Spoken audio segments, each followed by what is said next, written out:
Chapter 18. The sun was dipping into the sea as we trudged across the meadows towards a high, dome-shaped dune, covered with cedars and thickets of sweet bay. I saw no sign of habitation among the sandhills. Far as the eye could reach, nothing broke the gray line of sea and sky, save the squat dunes, crowned with stunted cedars. Then, as we rounded the base of the dune, we almost walked into the door of a house. My amazement amused Miss Holroyd, and I noticed also a touch of malice in her pretty eyes, but she said nothing, following her farther into the house with the slightest possible gesture to me. Was it an invitation, or was it menace?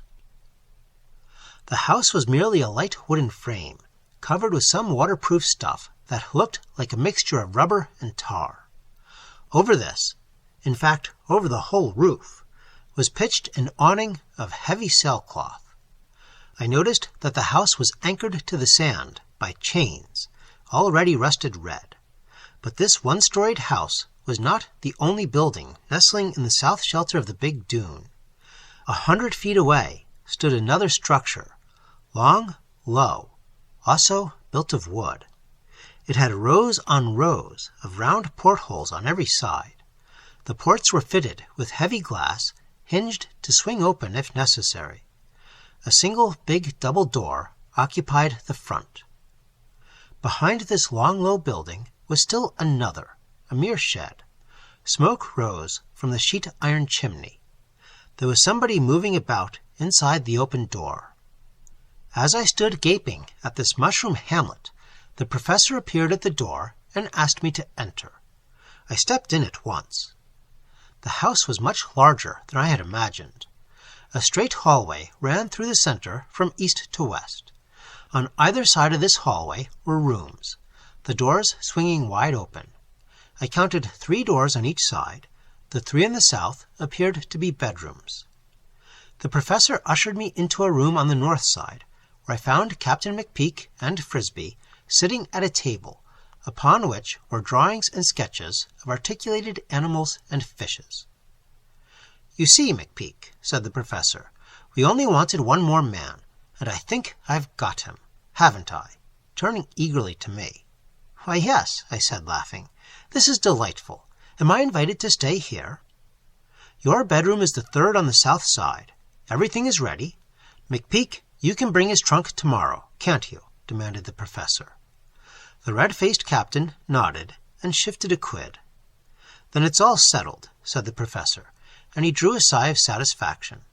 "You see," he said, turning to me, "I was at my wit's end to know whom to trust. I never thought of you. Jack's out in China, and I didn't dare trust anybody in my own profession. All you care about is writing verses and stories, isn't it?" "I like to shoot," I replied mildly. "Just the thing!" he cried, beaming at us all in turn. "Now I can see no reason why we should not progress rapidly. McPeak, you and Frisbee must get those boxes up here before dark. Dinner will be ready before you have finished unloading. Dick, you will wish to go to your room first." My name isn't Dick, but he spoke so kindly and beamed upon me in such a fatherly manner that I let it go. I had occasion to correct him afterwards, several times, but he always forgot the next minute. He calls me Dick to this day. It was dark when Professor Holroyd, his daughter, and I sat down to dinner. The room was the same in which I had noticed the drawings of beast and bird, but the round table had been extended into an oval, and neatly spread with daintily linen and silver. A fresh-cheeked Swedish girl appeared from a farther room bearing the soup. The professor ladled it out, still beaming. "Now, this is very delightful, isn't it, Daisy?" he said. "Very," said Miss Holroyd, with a tinge of irony. "Very," I repeated heartily. "I suppose," said the professor, nodding mysteriously at his daughter, "that Dick knows nothing of what we're about down here." "I suppose," said Miss Holroyd, "that he thinks we are digging for fossils." I looked at my plate. She might have spared me that. "Well, well," said her father, smiling to himself. "He shall know everything by morning. You'll be astonished, Dick, my boy." "His name isn't Dick," corrected Daisy. The professor said, "Isn't it?" in an absent-minded way, and relapsed into contemplation of my necktie. I asked Miss Holroyd a few questions about Jack, and was informed that he had given up law and entered the consular service.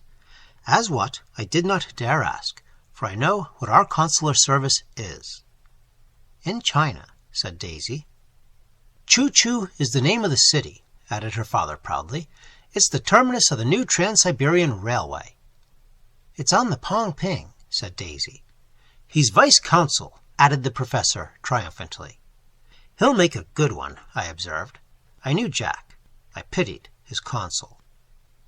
So we chatted on about my old playmate until Frida, the red-cheeked maid, brought coffee, and the professor lighted a cigar with a little bow to his daughter. "Of course you don't smoke," she said to me, with a glimmer of malice in her eyes. "He mustn't," interposed the professor hastily. "It will make his hand tremble." "No, it won't," I said, laughing, "but my hand will shake if I don't smoke. Are you going to employ me as a draftsman?" "You'll know tomorrow," he chuckled, with a mysterious smile at his daughter. "Daisy, give him my best cigars. Put the box here on the table. We can't afford to have his hand tremble." Miss Holroyd rose and crossed the hallway to her father's room, returning presently with a box of promising-looking cigars. "I don't think he knows what is good for him," she said. "He should smoke only once every day." It was hard to bear. I am not vindictive, but I decided to treasure up a few of Miss Holroyd's gentle taunts. My intimacy with her brother was certainly a disadvantage to me now. Jack had apparently been talking too much, and his sister appeared to be thoroughly acquainted with my past. It was a disadvantage. I remembered her vaguely as a girl with long braids who used to come on Sundays with her father and take tea with us in her rooms. Then she went to Germany to school, and Jack and I employed our Sunday evenings otherwise. It is true that I regarded her weekly visits as a species of infliction, but I do not think I ever showed it. "It is strange," said I, "that you did not recognize me at once, Miss Holroyd. Have I changed so greatly in 5 years?" "You wore a pointed French beard in Paris," she said, "a very downy one, and you never stayed to tea but twice, and then you only spoke once." "Oh," said I blankly. "What did I say?" "You asked me if I liked plums," said Daisy, bursting into an irresistible ripple of laughter. I saw that I must have made the same sort of an ass of myself that most boys of 18 do. It was too bad. I never thought about the future in those days. Who could have imagined that little Daisy Holroyd would have grown up into this bewildering young lady? It is really too bad. Presently, the professor retired to his room, carrying with him an armful of drawings, and bidding us not to sit up late.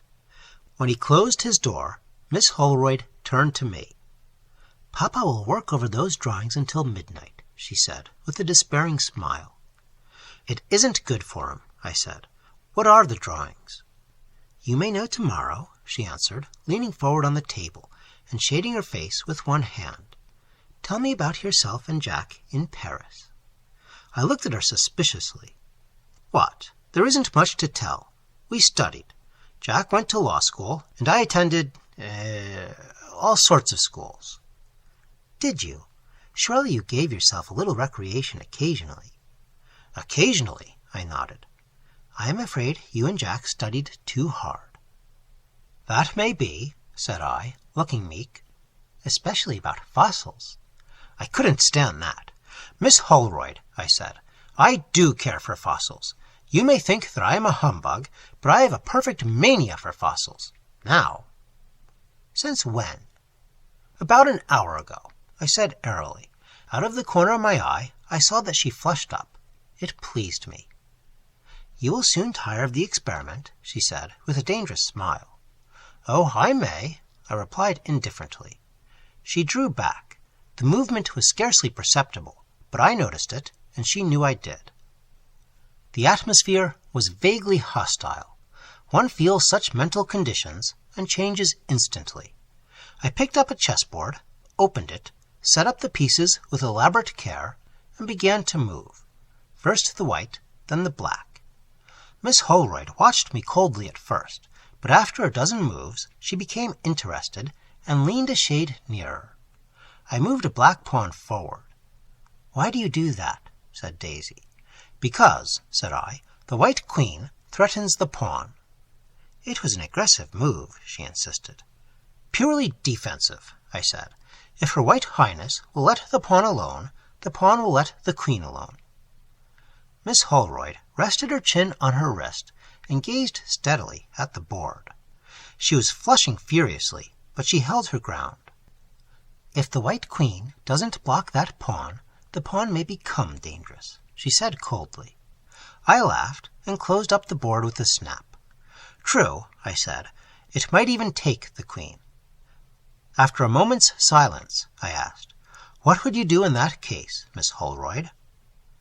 "I should resign," she said serenely. Then, realizing what she had said, she lost her self-possession for a second and cried, "No, indeed, I should fight to the bitter end. I mean—" "What?" I asked, lingering over my revenge.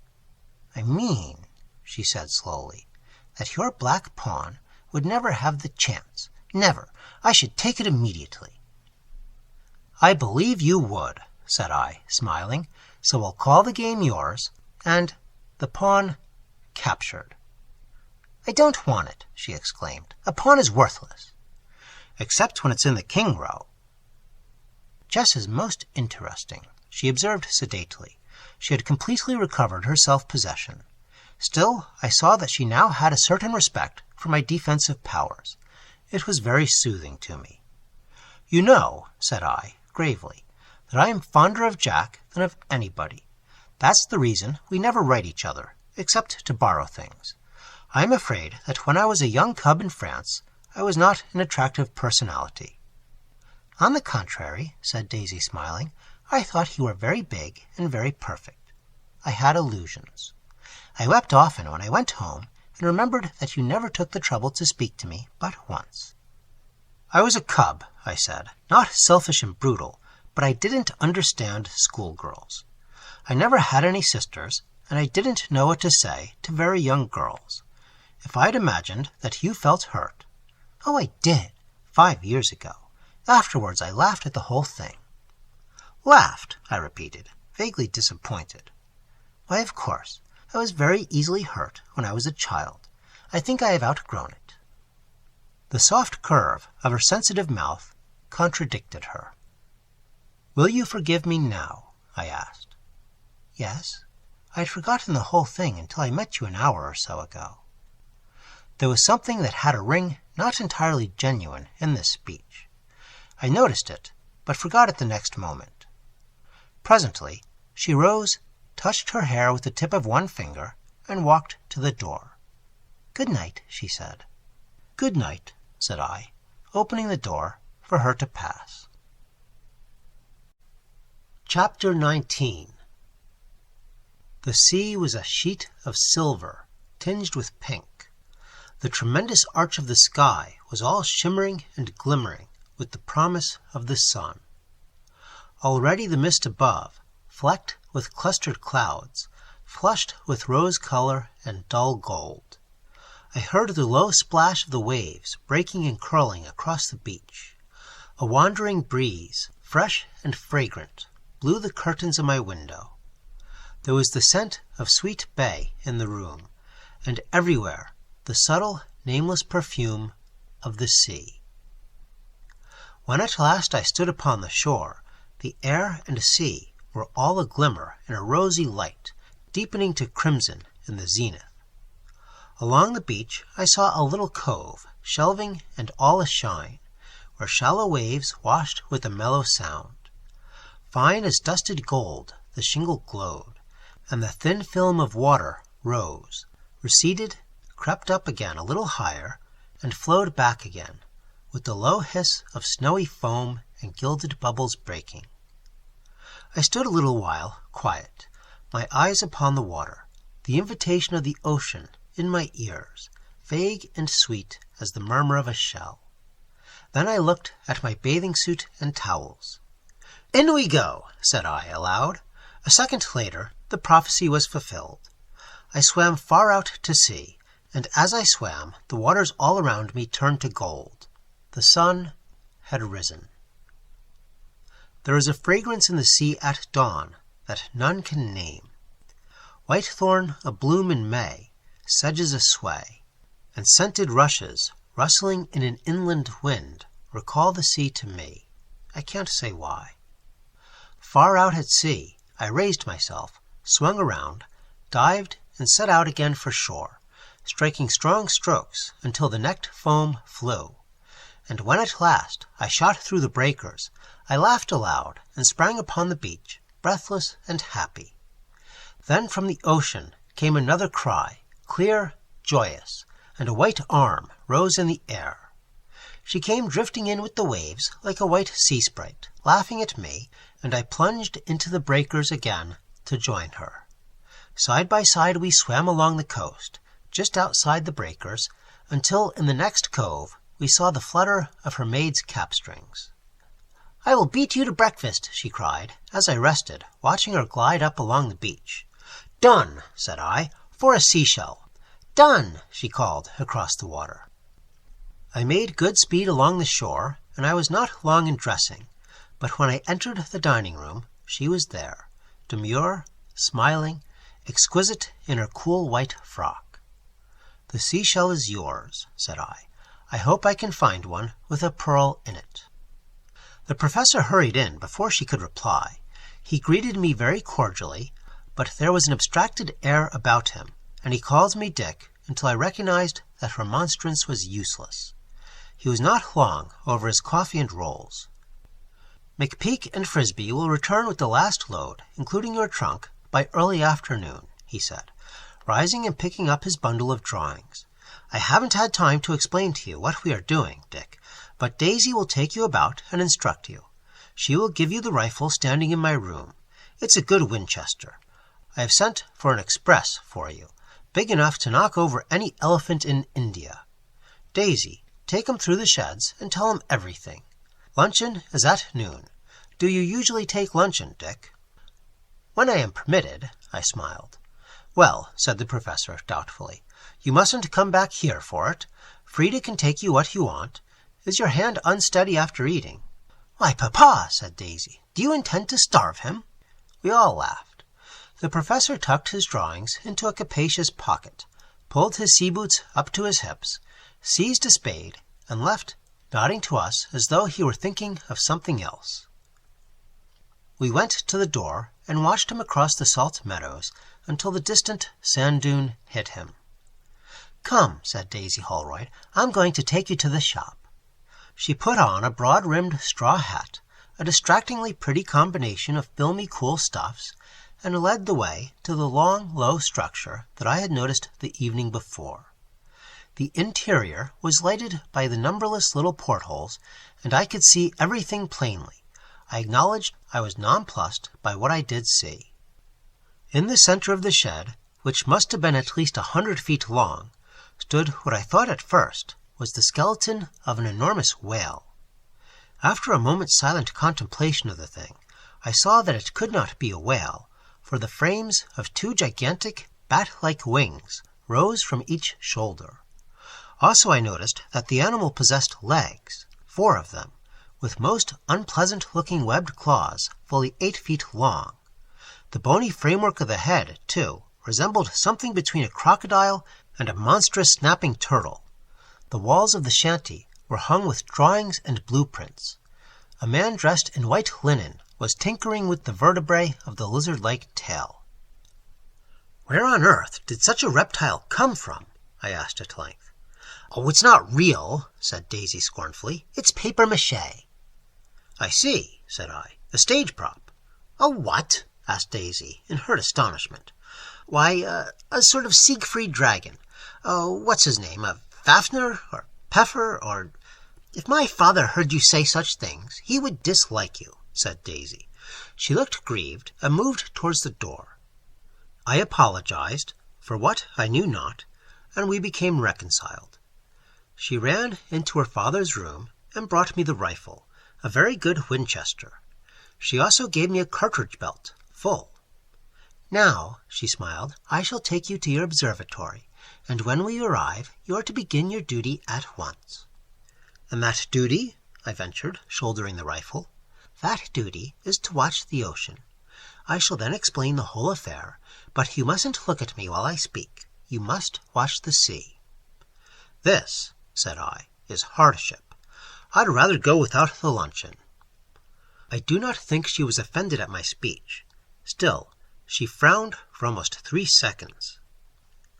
We passed through acres of sweet bay and spear grass, sometimes skirting thickets of twisted cedars, sometimes walking in the full glare of the morning sun, sinking into shifting sand where sun-scorched shells crackled under our feet, and sun-browned seaweed glistened, bronzed and iridescent. Then, as we climbed a little hill, the sea wind freshened in our faces, and lo, the ocean lay below us, far stretching as the eye could reach, glittering, magnificent. Daisy sat down flat on the sand. It takes a clever girl to do that, and retain the respectful deference due her from men. It takes a graceful girl to accomplish it triumphantly when a man is looking. You must sit beside me, she said, as though it would prove irksome to me. Now, she continued, you must watch the water while I am talking. I nodded. Why don't you do it, then? She asked. I succeeded in wrenching my head towards the ocean, although I felt sure it would swing gradually round again in spite of me. To begin with, said Daisy Holroyd, there is a thing in that ocean that would astonish you if you saw it. Turn your head. I am, I said meekly. Did you hear what I said? Yes, a thing in the ocean that's going to astonish me.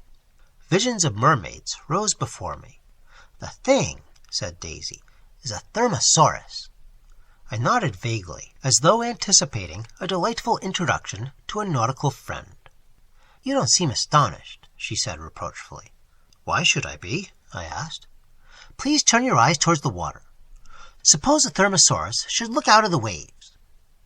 Well, said I, in that case the pleasure would be mutual. She frowned and bit her upper lip. Do you know what a Thermosaurus is? She asked. If I am to guess, said I guess it's a jellyfish. It's that big, ugly, horrible creature that I showed you in the shed, cried Daisy impatiently. Eh? I stammered. Not papier-mâché either, she continued excitedly. It's a real one. This was pleasant news. I glanced instinctively at my rifle, and then at the ocean.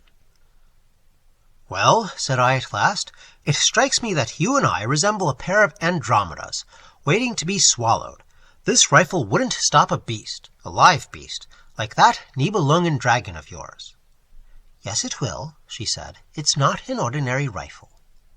Then, for the first time, I noticed just below the magazine a cylindrical attachment that was strange to me. Now, if you will watch the sea very carefully, and will promise not to look at me, said Daisy, I will try to explain. She did not wait for me to promise, but went on eagerly, a sparkle of excitement in her blue eyes. You know, of all the fossil remains of the great bat-like and lizard-like creatures that inhabited the earth ages and ages ago, the bones of the gigantic saurians are the most interesting. I think they used to splash about the water and fly over the land during the Carboniferous period.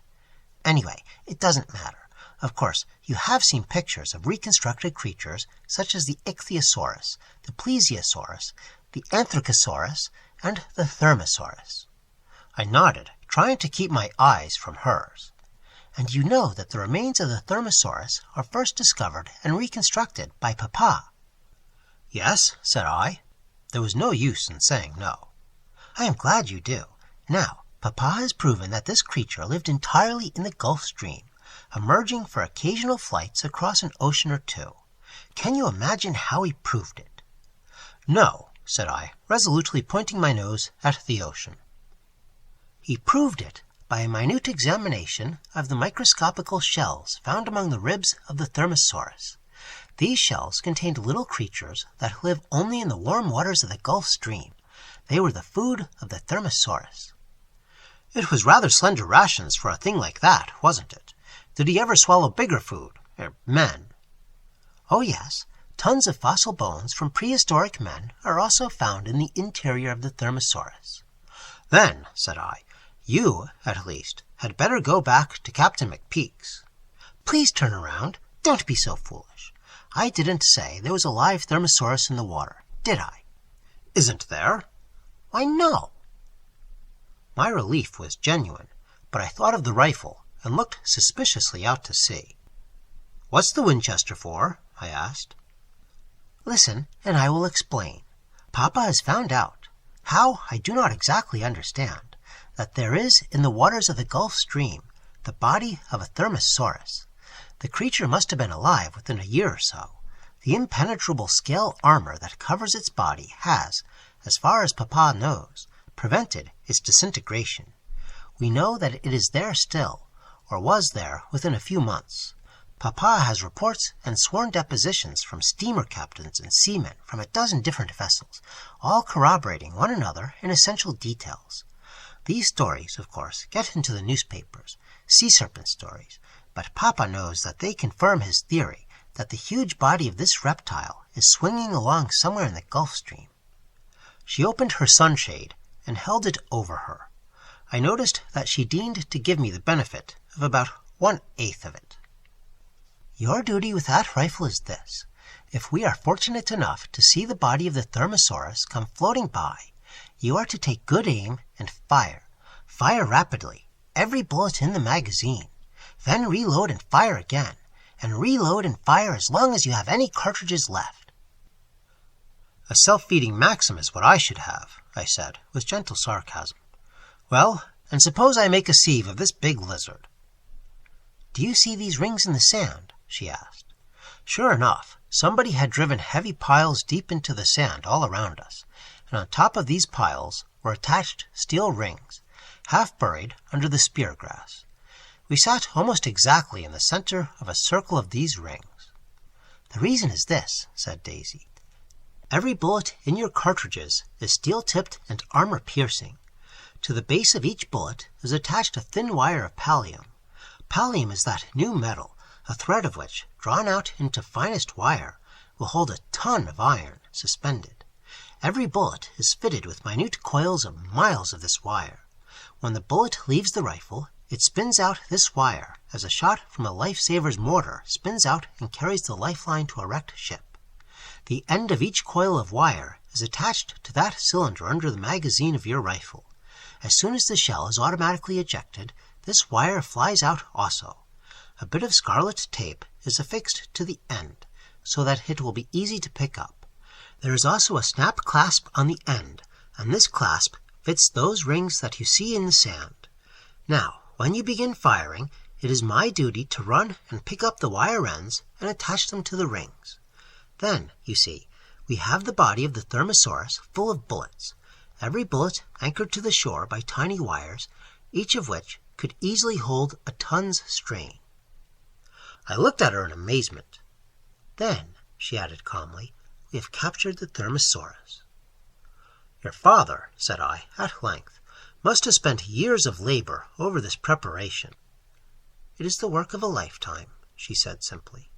My face, I suppose, showed my misgivings. It must not fail, she added. But we are nowhere near the Gulf Stream, I ventured. Her face brightened, and she frankly held the sunshade over us both. Ah, you don't know, she said, what else Papa has discovered.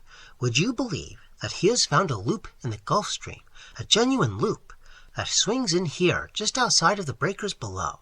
It is true. Everybody on Long Island knows that there is a warm current off the coast, but nobody imagined it was merely a sort of backwater from the Gulf Stream that formed a great circular mill race around the cone of a subterranean volcano, and rejoined the Gulf Stream off Cape Albatross. But it is. That is why Papa bought a yacht 3 years ago, and sailed about for 2 years so mysteriously. Oh, I did want to go with him so much. This, said I, is most astonishing. She leaned enthusiastically towards me, her lovely face aglow. Isn't it, she said, and to think that you and Papa and I are the only people in the whole world who know this. To be included in such a trilogy was very delightful. Papa is writing the whole thing. I mean about the currents. He also has in preparation 16 volumes on the Thermosaurus. He said this morning that he was going to ask you to write the story first for some scientific magazine. He is certain that Professor Bruce Stoddard of Columbia will write the pamphlets necessary. This will give Papa time to attend to the 16-volume work, which he expects to finish in 3 years. "Let us first," said I, laughing, "catch our Thermosaurus." "We must not fail," she said wistfully. "We shall not fail," I said, "for I promise to sit on this sandhill as long as I live, until a Thermosaurus appears, if that is your wish, Miss Holroyd." Our eyes met for an instant. She did not chide me either, for not looking at the ocean. Her eyes were bluer, anyway. "I suppose," she said, bending her head and absently pouring sand between her fingers, "I suppose you think me a blue stocking, or something odious." "Not exactly," I said. There was an emphasis in my voice that made her color. After a moment, she laid the sunshade down, still open. "May I hold it?" I asked. She nodded, almost imperceptibly. The ocean had turned a deep marine blue, verging on purple, that heralded a scorching afternoon. The wind died away. The odor of cedar and sweet bay hung heavy in the air. In the sand at our feet, an iridescent flower beetle crawled, its metallic green and blue wings burning like a spark. Great gnats, with filmy glittery wings, danced aimlessly above the young goldenrod. Burnished crickets, inquisitive, timid, ran from under chips of driftwood, waved their antennae at us, and ran back again. One by one, the marbled tiger beetles tumbled at our feet, dazed from the exertion of an aerial flight, then scrambled and ran a little away, or darted into the wiregrass, where great brilliant spiders eyed them askance from their gossamer hammocks. Far out at sea, the white gulls floated and drifted on the water, or sailed up into the air to flap lazily for a moment and settle back among the waves. Strings of black surf ducks passed, their strong wings tipping the surface of the water. Single wandering coots whirled from the breakers into lonely flight towards the horizon. We lay and watched the little ringnecks running along the water's edge, now backing away from the incoming tide, now boldly wading after the undertow. The harmony of silence, the deep perfume, the mystery of waiting for that something that all await. What is it? Love? Death? Or only the miracle of another morrow? Troubled me with vague restlessness. As sunlight casts shadows, happiness, too, throws a shadow, and the shadow is sadness. And so the morning wore away until Frida came with the cool-looking hamper. Then delicious cold fowl and lettuce sandwiches and champagne cup set our tongues wagging as only very young tongues can wag. Daisy went back with Frida after luncheon, leaving me a case of cigars with a bantering smile. I dozed, half awake, keeping a partly closed eye on the ocean, where a faint gray streak showed plainly amid the azure water all around. That was the Gulf Stream loop. About 4 o'clock, Frisbee appeared with a bamboo shelter tent, for which I was unaffectedly grateful. After he had erected it over me, he stopped to chat a bit, but the conversation bored me, for he could talk of nothing but bill-posting. "You wouldn't ruin the landscape here, would you?" I asked. "Ruin it?" repeated Frisbee nervously. "It's ruined now. There ain't a place to stick a bill."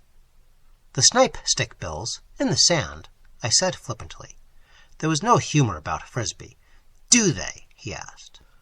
I moved with a certain impatience. "Bills," said Frisbee, "give spice and variety to nature. They break the monotony of the everlasting green and whatchamacallits." I glared at him. "Bills," he continued, "are not easy to stick, let me tell you, sir. Sign painting's a soft snap when it comes to bill sticking. Now, I guess I've stuck more bills onto New York State than anybody." "Have you?" I said angrily. "Yes, sirree. I always pick out the purtiest spots, kinder filled chuck full of woods and brooks and things. Then I hoist my paste pot onto a rock, and I slather that rock with gum, and whoop she goes. Whoop what goes? The bill. I paste her onto a rock, with one swipe of the brush for the edges, and a backhanded swipe for the finish, except when a bill is folded into two halves. And what do you do then? I asked, disgusted. Swipe twice, said Frisbee with enthusiasm. And you don't think it injures the landscape? Injures it, he exclaimed, convinced that I was attempting a joke. I looked warily out to sea. He also looked at the water and sighed sentimentally. Floating buoys with bills onto 'em is an idea of mine, he observed. That damn ocean is monotonous, ain't it? I don't know what I might have done to Frisbee. The rifle was so convenient, if his mean yellow dog had not waddled up at this juncture. Hi, Davy, sick 'em, said Frisbee, expectorating upon a clamshell and hurling it seaward. The cur watched the flight of the shell apathetically, then squatted in the sand and looked at his master. Kinder lost a spirit, said Frisbee, ain't he? I once stuck a bill onto Davy, and it come off, and the paste sorter stickened him. He was hell on rats, once. After a moment or two, Frisbee took himself off, whistling cheerfully to Davy, who followed him when he was ready. The rifle burned in my fingers. It was nearly 6 o'clock when the professor appeared, spade on shoulder, boots smeared with mud. Well, he said, nothing to report, Dick, my boy. Nothing, Professor. He wiped his shining face with his handkerchief and stared at the water. My calculations led me to believe, he said, that our prize may be due any day now. This theory I base upon the results of the report from the last sea captain I saw. I cannot understand why some of these captains did not take the carcass in tow. They all say that they tried, but that the body sank before they could come within half a mile. The truth is, probably, that they did not stir a foot from their course to examine the thing. Have you ever cruised about for it? I ventured. For 2 years, he said grimly. It's no use. It's accident when a ship falls in with it. One captain reports it 1,000 miles from where the last skipper spoke it, and always in the Gulf Stream. They think it is a different specimen every time, and the papers are teeming with sea serpent fol-de-rol. Are you sure, I asked, that it will swing into the coast of this Gulf Stream loop? I think I may say that it is certain to do so. I experimented with a dead right whale. You may have heard of its coming ashore here last summer. I think I did, said I, with a faint smile. The thing had poisoned the air for miles around. But, I continued, suppose it comes in the night. He laughed. There I am lucky. Every night this month, and every day too, the current of the loop runs inland so far that even a porpoise would strand for at least 12 hours. Longer than that I have not experimented with, but I know that the shore trend of the loop runs across a long spur of the submerged volcanic mountain, and that anything heavier than a porpoise would scrape the bottom and be carried so slowly that at least 12 hours must elapse before the carcass could float again into deep water. There are chances of it stranding indefinitely, too, but I don't care to take those chances. That is why I have stationed you here, Dick. He glanced again at the water, smiling to himself.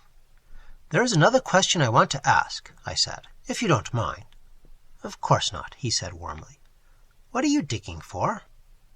Why, simply for exercise. The doctor told me I was killing myself with my sedentary habits, so I decided to dig. I don't know a better exercise, do you? I suppose not, I murmured, rather red in the face. I wondered whether he'd mentioned fossils. Did Daisy tell you why we were making our papier-mâché Thermosaurus? He asked. I shook my head. We constructed that from measurements I took from the fossil remains of the Thermosaurus in the Metropolitan Museum.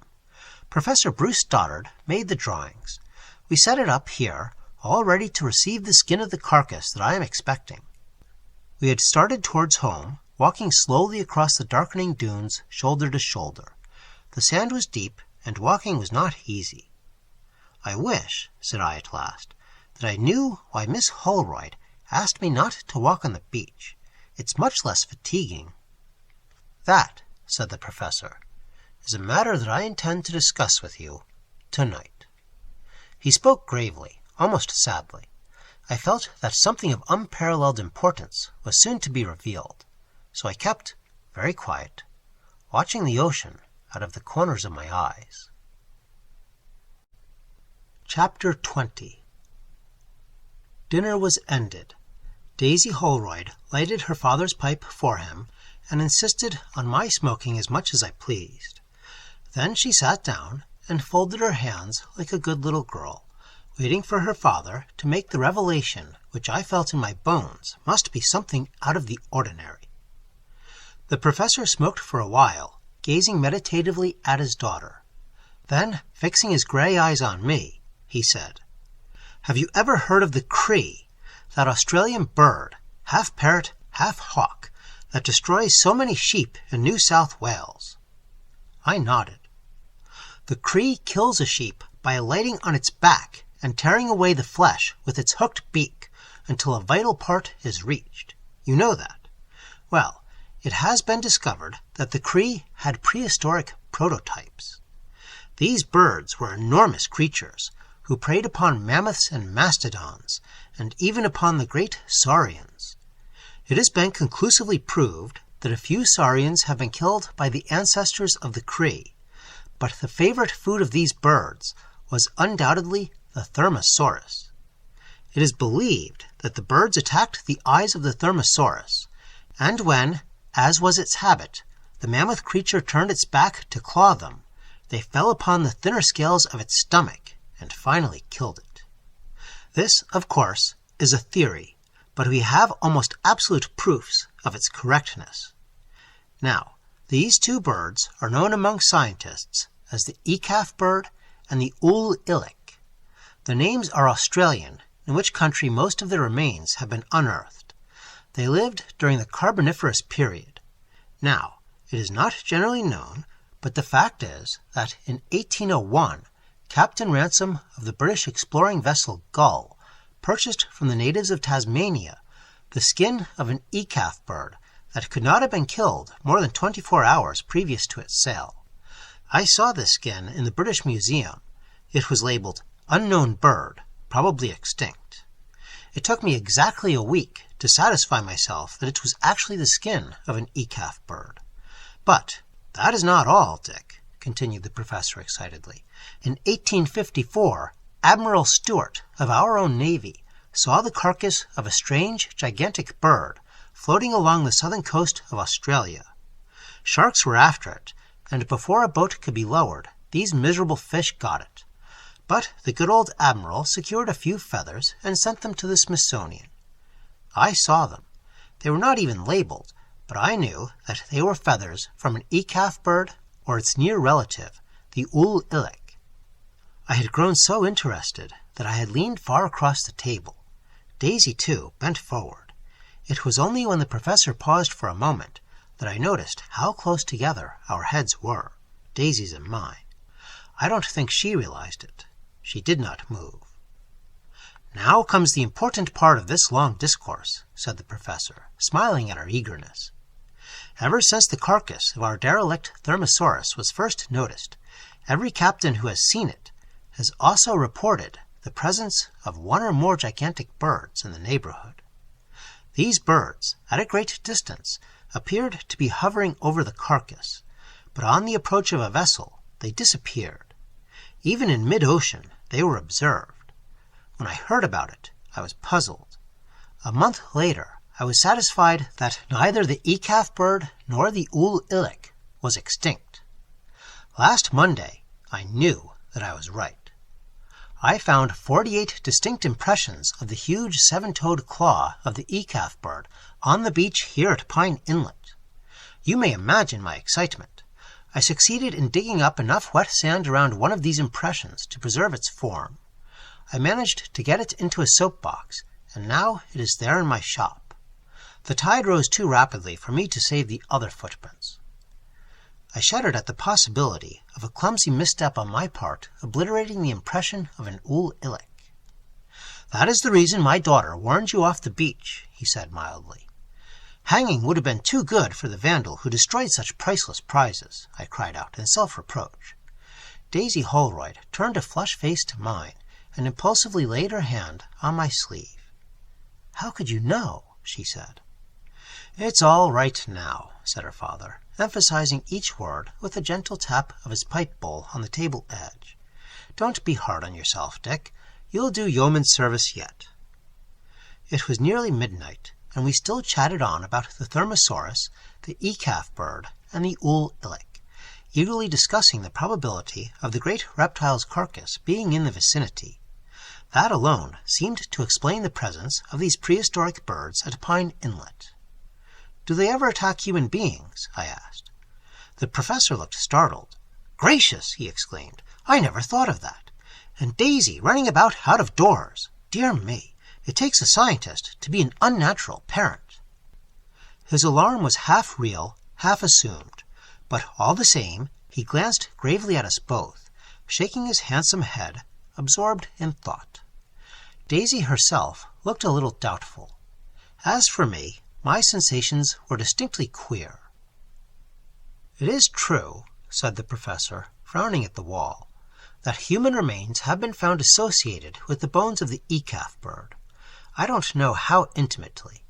It is a matter to be taken into most serious consideration." "The problem can be solved," said I, "in several ways.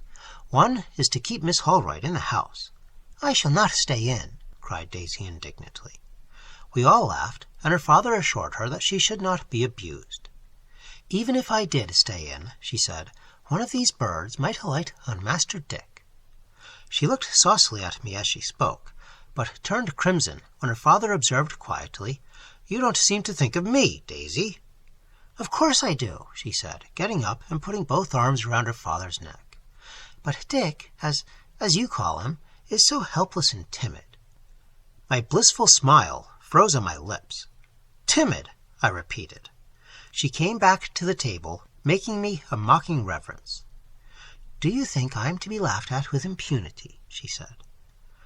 "What are your other plans, Dick?" asked the professor. "Daisy, let him alone, you little tease." "One is to haul a lot of cast-iron boilers along the dunes," I said. "If these birds come when the carcass floats in, and if they seem disposed to trouble us, we could crawl into the boilers and be safe." "Why, that is really brilliant!" cried Daisy. "Be quiet, my child. Dick, the plan is sound and sensible and perfectly practical.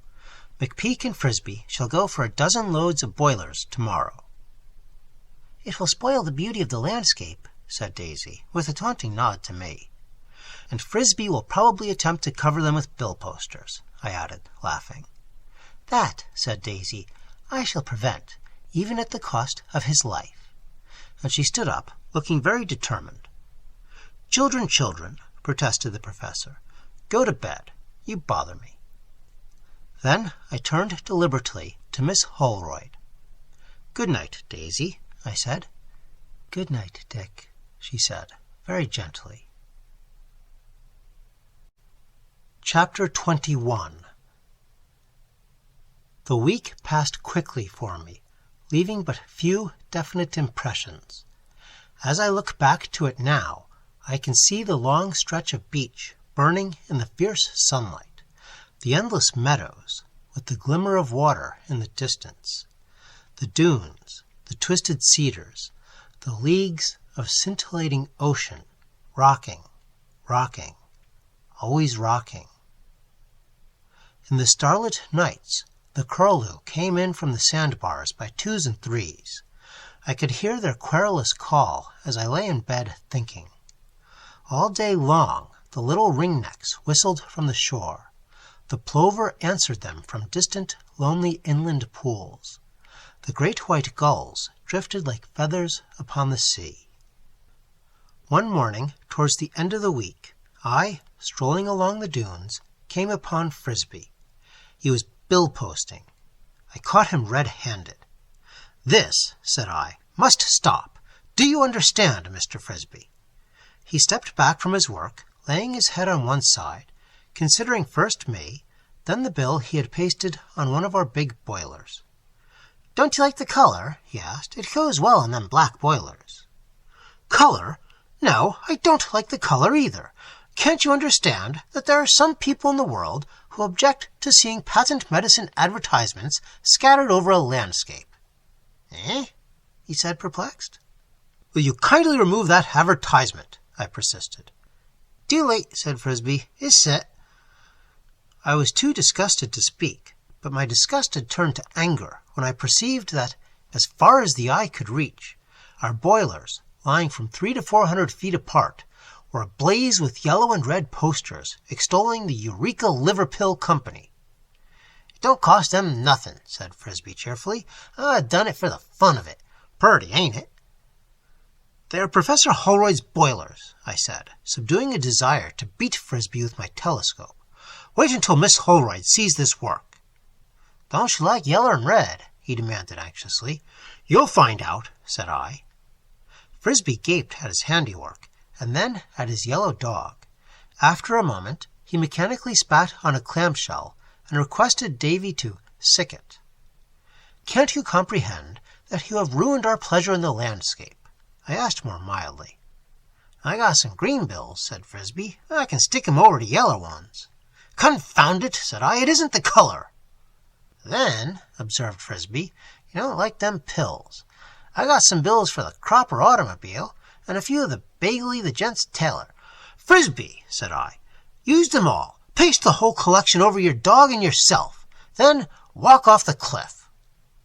He sullenly unfolded a green poster, swabbed the boiler with paste, laid the upper section of the bill upon it, and plastered the whole bill down with the thwack of his brush.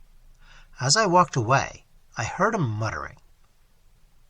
Next day, Daisy was so horrified that I promised to give Frisbee an ultimatum. I found him with Frida, gazing sentimentally at his work, and I sent him back to the shop in a hurry, telling Frida at the same time that she could spend her leisure in providing Mr. Frisbee with sand, soap, and a scrubbing brush. Then I walked on to my post of observation. I watched until sunset.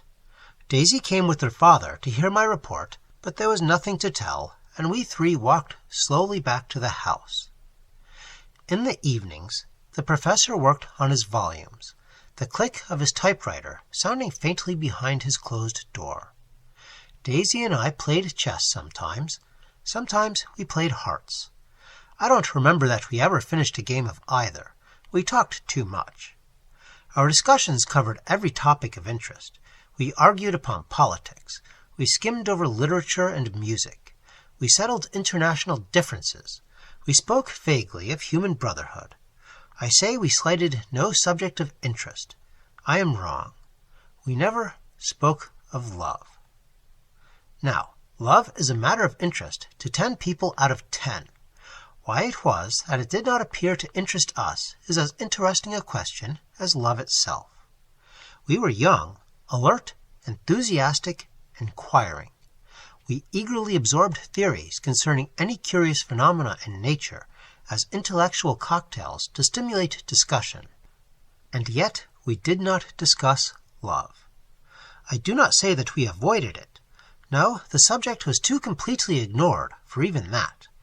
And yet we found it very difficult to pass an hour separated. The professor noticed this and laughed at us. We were not even embarrassed. Sunday passed in pious contemplation of the ocean. Daisy read a little in her prayer book, and the professor threw a cloth over his typewriter and strolled up and down the sands. He may have been lost in devout abstraction. He may have been looking for footprints. As for me, my mind was very serene. I was more than happy. Daisy read me a little for my soul's sake, and the professor came up and said something cheerful. He also examined the magazine in my Winchester. That night, too, Daisy took her guitar to the sands and sang 1 or 2 Basque hymns. Unlike us, the Basques do not take their pleasures sadly. One of their pleasures is evidently religion. The big moon came up over the dunes and stared at the sea until the surface of every wave trembled with radiance. A sudden stillness fell across the world. The wind died out. The foam ran noiselessly across the beach. The cricket's rune was stilled. I leaned back, dropping one hand upon the sand. It touched another hand, soft and cool. After a while, the other hand moved slightly, and I found that my own had closed above it. Presently, one finger stirred a little, only a little, for our fingers were interlocked. On the shore, the foam froth bubbled and winked and glimmered in the moonlight. A star fell from the zenith, showering the night with incandescent dust. If our fingers lay interlaced beside us, her eyes were calm and serene as always, wide open, fixed upon the depths of a dark sky. And when her father rose and spoke to us, she did not withdraw her hand. "Is it late?" she asked dreamily. "It is midnight, little daughter." I stood up, still holding her hand, and aided her to rise. And when, at the door, I said good night, she turned and looked at me for a little while in silence, then passed into her room slowly, with head still turned towards me. All night long I dreamed of her, and when the east whitened, I sprang up, the thunder of the ocean in my ears, the strong sea wind blowing into the open window. She's asleep, I thought, and I leaned from the window and peered out into the east. The sea called to me, tossing its 1,000 arms. The soaring gulls, dipping, rising, wheeling above the sandbar, screamed and clamored for a playmate. I slipped into my bathing suit, dropped from the window upon the soft sand, and in a moment had plunged head foremost into the surf, swimming beneath the waves towards the open sea. Under the tossing ocean, the voice of the waters was in my ears, a low, sweet voice, intimate, mysterious. Through singing foam and broad, green, glassy depths, by whispering sandy channels a trail with seaweed, and on out into the vague, cool sea, I sped, rising to the top, sinking, gliding. Then at last I flung myself out of water, hands raised, and the clamor of the gulls filled my ears. As I lay, breathing fast, drifting on the sea, far out beyond the gulls, I saw a flash of white, and an arm was lifted, signaling me. "Daisy!" I called. A clear hail came across the water, distinct on the sea wind, and at the same instant we raised our hands and moved towards each other. How we laughed as we met in the sea! The white dawn came up out of the depths. The zenith turned to rose and ashes. And with the dawn came the wind, a great sea wind, fresh, aromatic, that hurled our voices back into our throats and lifted the sheeted spray above our heads. Every wave, crowned with mist, caught us in a cool embrace, cradled us, and slipped away, only to leave us to another wave, higher, stronger, crested with opalescent glory, breathing incense. We turned together up the coast, swimming lightly side by side, but our words were caught up by the winds and whirled into the sky. We looked up at the driving clouds. We looked out upon the pallid waste of waters, but it was into each other's eyes we looked, wondering, wistful, questioning the reason of sky and sea. And there, in each other's eyes, we read the mystery, and we knew that earth and sky and sea were created for us alone. Drifting on by distant sands and dunes, her white fingers touching mine, we spoke, keying our tones to the wind's vast harmony, and we spoke of love. Gray and wide as the limitless span of the sky and the sea, the winds gathered from the world's ends to bear us on, but they were not familiar winds, for now, along the coast, the breakers curled and showed a million fangs, and the ocean stirred to its depths, uneasy, ominous, and the menace of its murmur drew us closer as we moved. Where the dull thunder and the tossing spray warned us from sunken reefs, we heard the harsh challenges of gulls. Where the pallid surf twisted in yellow coils of spume above the bar, the singing sands murmured of treachery, and the secrets of lost souls agasp in the throes of silent undertows. But there was a little stretch of beach glimmering through the mountains of water, and towards this we turned, side by side. Around us the water grew warmer. The breath of the following waves moistened our cheeks. The water itself grew gray and strange about us. "We have come too far," I said, but she only answered, "Faster, faster, I'm afraid." The water was almost hot now. Its aromatic odor filled our lungs. "The Gulf Loop," I muttered. "Daisy, shall I help you?" "No, swim, close by me. Oh, Dick!" Her startled cry was echoed by another, a shrill scream, unutterably horrible, and a great bird flapped from the beach, splashing and beating its pinions across the water with a thundering noise. Out across the waves it blundered, rising little by little from the water, and now, to my horror, I saw another monstrous bird swinging in the air above it, squealing as it turned on its vast wings. Before I could speak, we touched the beach, and I half lifted her to the shore. "Quick," I repeated, "we must not wait."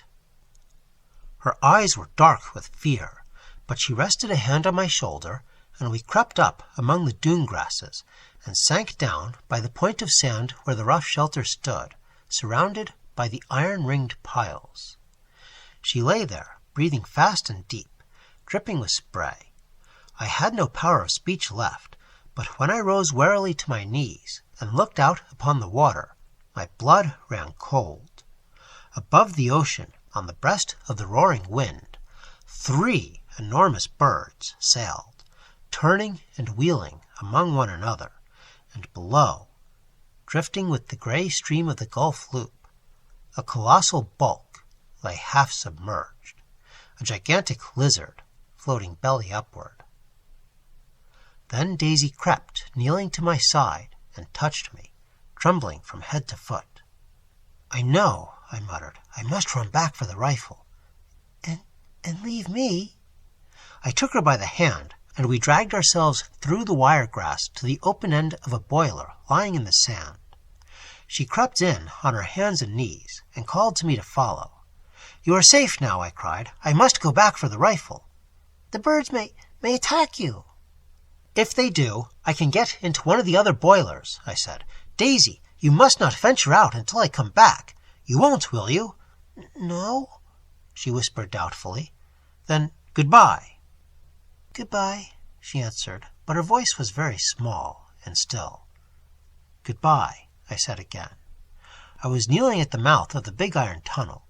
It was dark inside, and I could not see her, but before I was conscious of it, her arms were around my neck, and we had kissed each other. I don't remember how I went away. When I came to my proper senses, I was swimming along the coast at full speed, and over my head wheeled one of the birds, screaming at every turn. The intoxication of that innocent embrace, the close impress of her arms around my neck, gave me a strength and recklessness that neither fear nor fatigue could subdue. The bird above me did not even frighten me. I watched it over my shoulder, swimming strongly, with the tide now aiding me, now stemming my course. But I saw the shore passing quickly, and my strength increased, and I shouted when I came in sight of the house, and scrambled up on the sand, dripping and excited. There was nobody in sight, and I gave a last glance up into the air, where the bird wheeled, still screeching, and hastened into the house. Frida stared at me in amazement as I seized the rifle and shouted for the professor. "He's just gone to town with Captain McPeak in his wagon," stammered Frida. "What?" I cried. "Does he know where his daughter is?" "Miss Holroyd is asleep." "Not?" gasped Frida. "Where's Frisbee?" I cried impatiently. "Jimmy?" quavered Frida. "Yes, Jimmy. Isn't there anybody here? Good heavens! Where's that man in the shop?" "He also is gone," said Frida, shedding tears, "to buy papier-mâché. Jimmy, he is gone to post bills."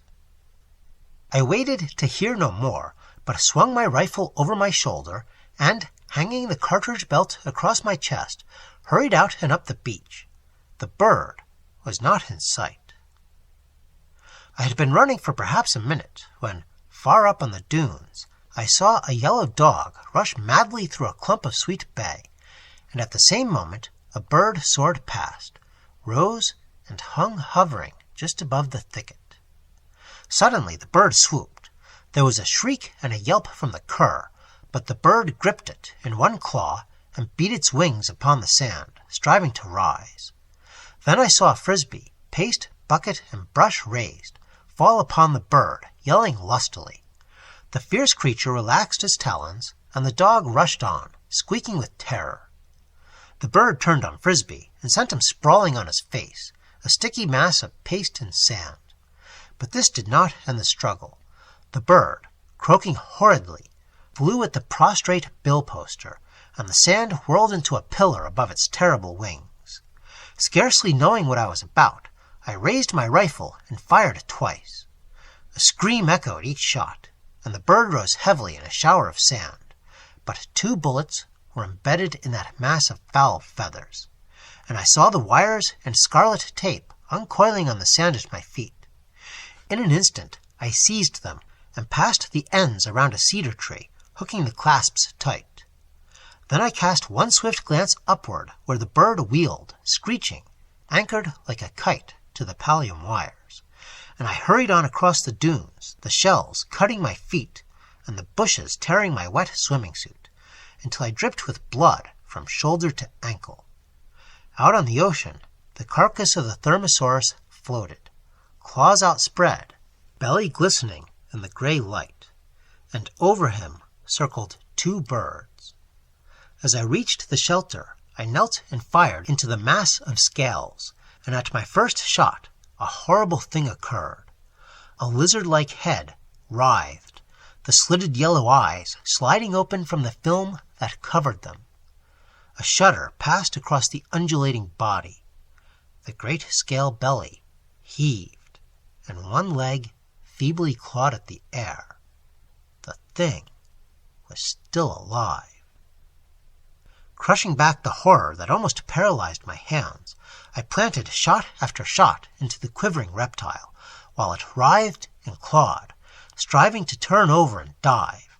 At each shot, the black blood spurted in long, slim jets across the water, and now Daisy was at my side, pale and determined, swiftly clasping each tape-marked wire to the iron rings in the circle around us. Twice I filled the magazine from my belt, and twice I poured streams of steel-tipped bullets into the scaled mass, twisting and shuddering on the sea. Suddenly, the birds steered towards us. I felt the wind from their vast wings. I saw the feathers erect, vibrating. I saw the spread claws outstretched, and I struck furiously at them, crying to Daisy to run into the iron shelter. Backing, swinging my clubbed rifle, I retreated, but I tripped across one of the taut pallium wires, and in an instant the hideous birds were on me, and the bone in my forearm snapped like a pipe stem at the blow from their wings. Twice I struggled to my knees, blinded with blood, confused, almost fainting. Then I fell again, rolling into the mouth of the iron boiler. When I struggled back to consciousness, Daisy knelt silently beside me, while Captain McPeak and Professor Holroyd bound up my shattered arm, talking excitedly. The pain made me faint and dizzy. I tried to speak and could not. At last they got me to my feet and into the wagon, and Daisy came too and crouched beside me, wrapped in oilskins to her eyes. Fatigue, lack of food, and excitement had combined with wounds and broken bones to extinguish the last atom of strength in my body. But my mind was clear enough to understand that the trouble was over and the Thermosaurus safe. I heard McPeak say that one of the birds that I'd anchored to a cedar tree had torn loose from the bullets and had winged its way heavily out to sea. The professor answered, "Yes, the ekaf-bird. The others were ool-ylliks. I'd have given my right arm to have secured them." Then, for a time, I heard no more, but the jolting of the wagon over the dunes roused me to keenest pain, and I held out my right hand to Daisy. She clasped it in both of hers and kissed it again and again. There is little more to add, I think. Professor Bruce Stoddard's scientific pamphlet will be published soon, to be followed by Professor Holroyd's 16 volumes. In a few days, the stuffed and mounted Thermosaurus will be placed on free public exhibition in the arena of Madison Square Garden, the only building in the city large enough to contain the body of this immense winged reptile. The young man hesitated, looking long and earnestly at Miss Barrison. "Did you marry her?" she asked softly. "You wouldn't believe it," said the young man earnestly. "You wouldn't believe it, after all that happened, if I should tell you that she married Professor Bruce Stoddard of Columbia, would you?" "Yes, I would," said Miss Barrison. "You can never tell what a girl will do." "That story of yours," I said, "is to me the most wonderful and valuable contribution to nature study that it has ever been my fortune to listen to. You are fitted to write. It is your sacred mission to produce. Are you going to?" "I am writing," said the young man quietly, "a nature book. Sir Peter Grebe's magnificent monograph on the speckled titmouse inspired me, but nature study is not what I have chosen as my life's mission." He looked dreamily across at Miss Barrison. "No, not natural phenomena," he repeated, "but unnatural phenomena. What Professor Hyssop has done for Columbia, I shall attempt to do for Harvard. In fact, I have already accepted the chair of psychical phenomena at Cambridge." I gazed upon him with intense respect. "A personal experience revealed to me my life's work," he went on, thoughtfully stroking his blond mustache, "if Miss Barrison would care to hear it." "Please tell it," she said sweetly. "I shall have to relate it clothed in that artificial garb known as literary style," he explained deprecatingly. "It doesn't matter," I said. "I never noticed any style at all in your story of the Thermosaurus." He smiled gratefully and passed his hand over his face. A faraway expression came into his eyes, and he slowly began, hesitating, as though talking to himself.